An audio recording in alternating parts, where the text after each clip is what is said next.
Update. Aunt tells me that my paycheck should go towards her son's college fees when she didn't let me stay at her house in order to attend school. Original post. I got a job around 3 months ago. It's my first proper job that isn't in a fast food restaurant. No hate. This was to pay for my rent and save up for university.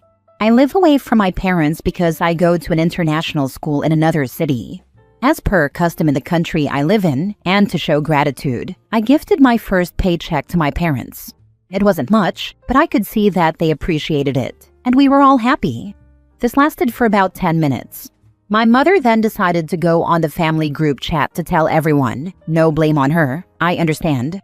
I then got a call from my aunt, who proceeded to ask me about the details of my job, which seemed fishy, considering she hasn't really given a crap about my existence until 2 seconds after that message was sent. She then explained that her son, my cousin, who goes to the same school and is in my grade, is going to college. No surprise there.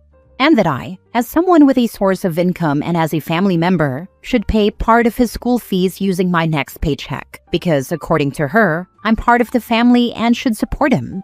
For the record, I know that my aunt has a substantially larger salary than I do, but it seems she doesn't want to spend any of it on things that don't benefit her. Additionally, when I got into this school, my mother called my aunt to ask if I could stay with her until I graduated, but she refused, saying they didn't have space. Instead, my parents bought me a small flat, and I now have to work to contribute to the rent. My aunt went on about how hard my cousin worked to get into college and insisted that I should have sympathy for him. Honestly, I don't feel any sympathy for a kid who stays out all night and barely puts in any effort at school. With the little patience I had left, I politely reminded her that most of my salary goes toward my own basic needs, such as paying rent and buying food, as well as saving up for my tuition fees. To which she rudely responded, "If you can do that, you should be able to donate some money." I've always been taught the value of hard work and self-sufficiency, and now it felt like my effort was being taken for granted. Out of frustration, I hung up on her. Later, I got a call from my mother asking why her sister was complaining about me. I explained my side of the story, and now she has blocked my aunt as well. My aunt realized this and has been pestering other relatives to help cover the fees, guilt-tripping and shaming those who don't donate. She's probably ranting in the family chat as I'm writing this. It feels good to vent a bit. Sorry if this was long or the wording is weird. My English sucks. Now for the top comments before reading the update. Just block your aunt, cousin, and anyone who agrees with them. You owe them nothing. He can get a job as well. You've already fulfilled your obligation by giving your first paycheck to your parents. Your mother should suggest that just like you, he can find a job and support himself. And cousin doesn't even have to pay rent, I bet. He lives under my aunt's roof, so I doubt he pays for rent, let alone food. Never set yourself on fire to keep others warm. Learn now, never discuss your finances with anyone. When people know your financial details, the begging begins. Your aunt is way out of line with her request to you and your other family members. It's not anyone else's job to pay her son's way. Tell your parents, shush about your finances and anything that you give them. You are only obligated to take care of yourself. Update me. I might post an update at some point after everything has calmed down a bit. Thanks for the advice though. Update. This is starting to feel like a fever dream. Before I start, thank you guys so much. I kept reading the comments, and I never imagined that so many strangers on the internet would support me or give me advice. It feels really good. Secondly, my apologies to those who tried to read the previous post and found a wall of text. I'll try to format this one better. Now to the actual stuff. As some of the comments suggested, I did go no contact with my aunt. I didn't talk to her, but I did get some hateful messages on social media from people I assumed to be my aunt's friends. This worked for about a day, until I realized the horrible timing of my last post. Our family has these dinner gatherings every 4 or so months, where all our extended family, descended from my maternal grandmother, gets together, usually at a relative's house. This time, it was my parents' turn to host, and honestly, it felt good to go back, because living alone isn't that fun. I got there around 3 p.m. today. I'm going back to school tomorrow. to help prepare and, best of all, to get some quality time with my parents and sister before everyone else arrived. As soon as I got there, they showed me my aunt's pity rant in the family group chat, and we laughed about it. Around 5 p.m., my relatives started showing up, including my aunt and her family. I managed to avoid her for the first hour, until dinner. That's when everyone sat at the long table, and as usual, we went around sharing updates about our lives. One of my uncles asked how school was and about our internal exam results. For context, my school follows the International Baccalaureate Exam Board, and anyone who's done IB knows it's hell. My cousin went first, proudly announcing that he got a total of 26/45, a pass. Someone told him to study harder, LOL. Then it was my turn, and I told everyone I got a 42, which got me a round of applause and a pissed-off look from my cousin. That's when my aunt stood up and declared that this was exactly why I should help my cousin. Apparently, I'm doing well enough, and my lazy cousin deserves the same opportunity too, because he was trying hard and cut down on playing Call of Duty. Honestly, if you take the IB diploma program and still have time for Call of Duty, you must be really smart. She then switched to a customer service voice and started appealing to the other relatives, while subtly shading the ones who hadn't donated. As some of you suggested, I told her that I would donate the same amount of money she paid for my school fees, aka nothing, and that if my cousin really needed money, I'd be glad to share my employer's contact info with him. I had a lot of fun saying that, but unfortunately it had the opposite effect.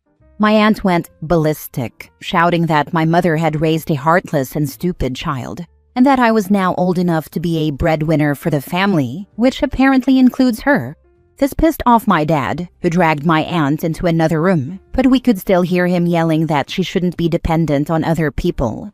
In the end, my aunt stormed out with my cousin, but not before demanding that my mother talk some sense into me or disown us entirely.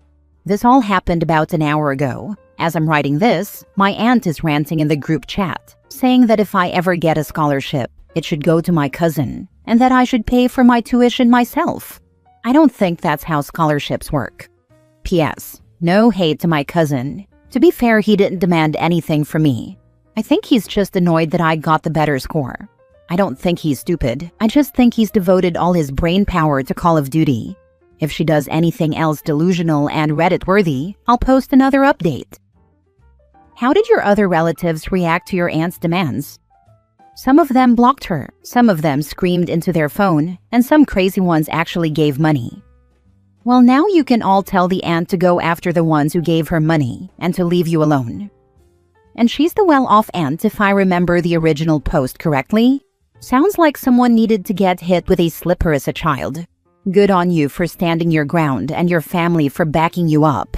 I wouldn't been able to do that. We used belts in my part of the world. We do too, except there was no belt handy. She is well off, but I'm assuming she has wasted it on makeup, bags, or jewelry. I don't think being disowned by her is the problem she thinks it is. She was already giving you nothing. She wants my family to disown me and whoever else objected to her humble request. Next story. My dad wants me to pay back my child support. I know this is a topic that has already been discussed, but I'm just looking for advice on a good comeback.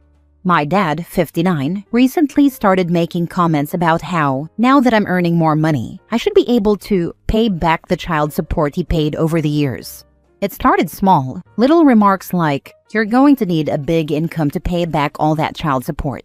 He's asked me more than once how much I'm currently earning, and always looks disappointed when I tell him. He loves to make these comments on special occasions like my birthday, and only when my boyfriend is around, either in the same room or in the car. It's like he wants an audience to see how funny or clever he's being. My relationship with my dad has always been a bit strained, but it really went downhill when I turned 18. That's when he decided he shouldn't have to pay child support anymore, even though I was still in school. A court made it very clear that he was still obligated to continue paying, and he didn't take that well. He stopped talking to me for almost 2 years after that, like I had done something wrong for existing while he had to follow the law. Now that I'm an adult with a decent job, he acts like I owe him. It's not just the money comments, it's the tone behind them. It's condescending, manipulative, and meant to make me feel guilty for something that was his legal and moral responsibility as a parent. Sometimes I get so angry I can feel my hands shaking, but I usually just fake a laugh or change the subject because I don't want to start a fight or make things worse. Going no contact isn't really an option. I'm already low contact, and most of our communication is initiated by him. The only reason I don't completely cut him off is because my grandmother, the only other close family I have, would stop talking to me if I did. She believes families should stick together no matter what, even when it's toxic. But every time he brings it up, I feel this mix of anger and helplessness. I want to have a good response, something calm but sharp, something that shuts him down without turning it into a big argument. I'm just tired of being made to feel like a bill he wants reimbursed instead of a daughter he should care about. Child support isn't a form of savings account or bond he can get a return on. Not sure there's anything you can say that won't get that deadbeats back up. If you don't want to rock the boat, then don't bother saying anything, at least for the rest of your grandmother's life. He's not owed a penny. Right, and the dad paid that child support to OP's mom, not to OP. My response would be, gee dad, that's pretty low, even for you. I want to know what you've said and how he reacted. To be honest, we had a fight and have been no contact since then. He thought it was a good idea to test me by basically waiting for me to call him. Normally, we talk every 2 weeks. He didn't call me, and 2 weeks later, so after 4 weeks, I called him and got snapped at for finally calling. I didn't take that well and said if he wanted to snap at me the second I called, we didn't need to talk at all, and that I'm not his girlfriend, so why would he even think about testing me? That it's just childish. He played the victim card and told me he didn't like me snapping at him, and that I was childish for telling him his behavior was childish. I still laugh when I think about that logic. Since then, we have had no contact. I tried contacting him on his birthday, but he didn't take my calls, answer my texts, or react to a gift I sent him.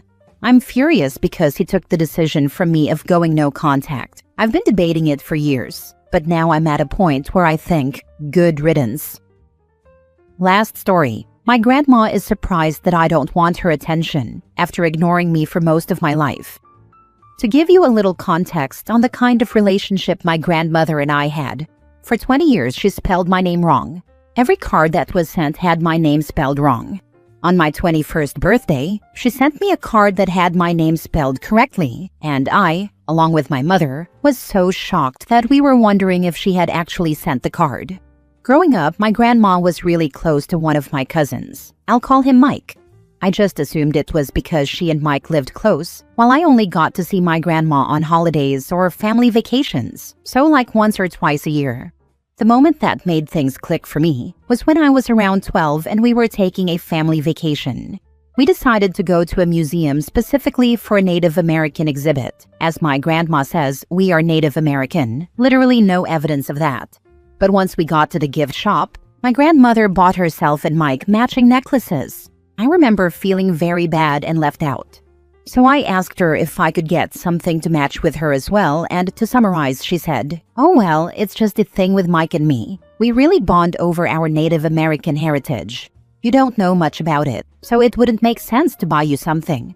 It was at that moment in my head I was like, oh, so you're just never going to acknowledge me and my feelings. From then on, I never went out of my way to vie for her attention. Cut to several years later and I'm an adult, and my grandmother is 79. My aunt had planned an all-girls cruise for our family. The entire time, my grandma kept wanting to join me for things and kept asking me about my plans. I found it all very weird because she had shown literally no interest in my life prior, and she was shocked when I didn't want to do anything with her one-on-one. I talked to my mom about this, and she was like, "Yep, that's her. Her love goes to the highest bidder." I think now that she's really old, she's worried about the lack of connection she's made with family and doesn't want to die alone. I kind of felt indifferent about the whole thing, sort of a it sucks to suck mentality, which I do feel guilty about because she's my grandma, but relationships are a two-way street, and my grandmother made no effort and seemed to go out of her way to make me feel bad. I'm not going to ignore her, but I'm not going out of my way to placate her because she now suddenly feels guilty, especially if that guilt comes from a place of self-interest.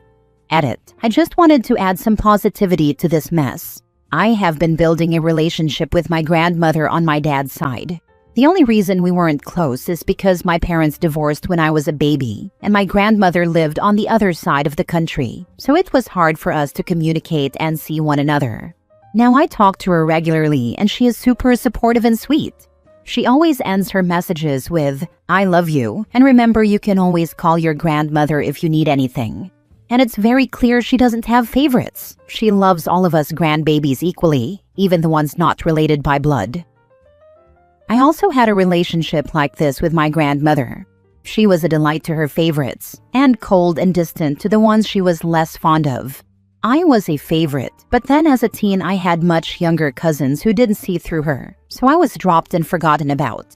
I went to college and did very well, even securing some great experiences and a career, and then she wanted my time again. When I was about 26 or so, I wrote her a letter.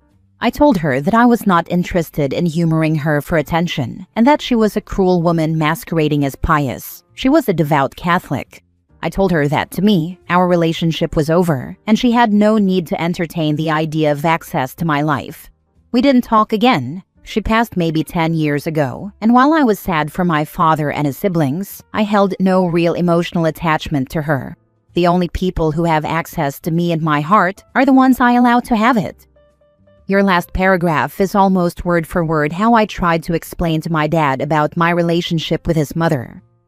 My paternal grandmother was the same. She'd love you today, hate you tomorrow, but you wouldn't know it. Everyone else would, though. She would badmouth all the hated people to the loved people. She moved in with her daughter, and I never heard from her again. Heard she died in the basement by herself, because at the time she and the daughter were not speaking to each other.